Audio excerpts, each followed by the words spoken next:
most artists, I started out drawing, age 2 or whenever you can pick up a pencil and make a mark. The mark started to form into things that I could recognize, and it just felt so rewarding, and I was addicted at that point.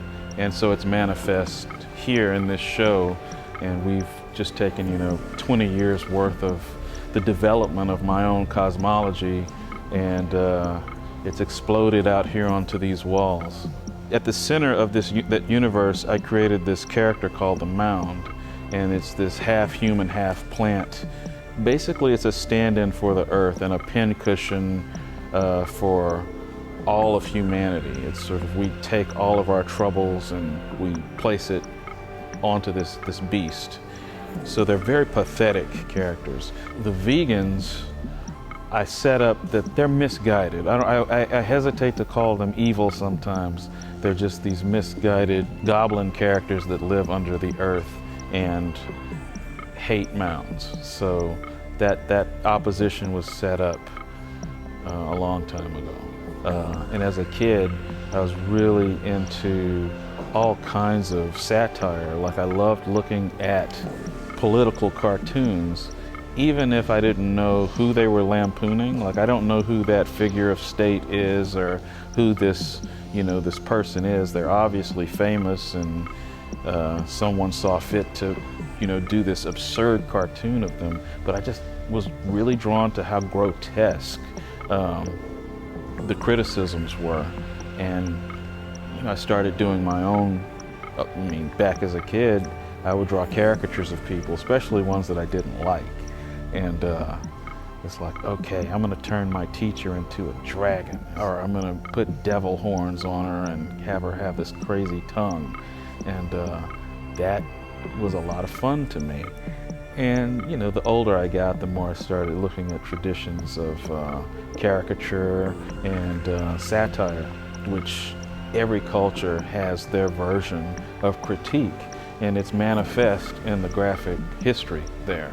So I just wanted to add to that, and I'm hypercritical of my surroundings and of myself. So you'll see within my work me trying to get at some truth or tear down these walls, these institutional walls within the drawings, but also get at something existential about the meaning of, why do we do the things that we do? And I use myself, this material here, oftentimes as a placeholder.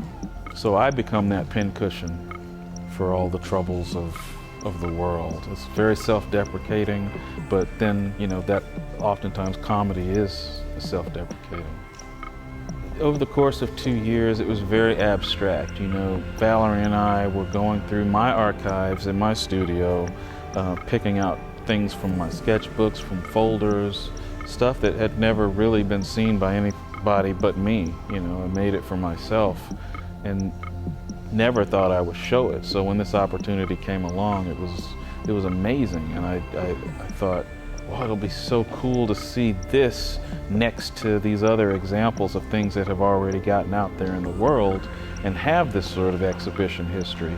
So we were able to pull together from all these various sources a little over 200 works in the show, and it's a little overwhelming to see everything together, but exciting for me because I get to walk around, and it's almost like time traveling.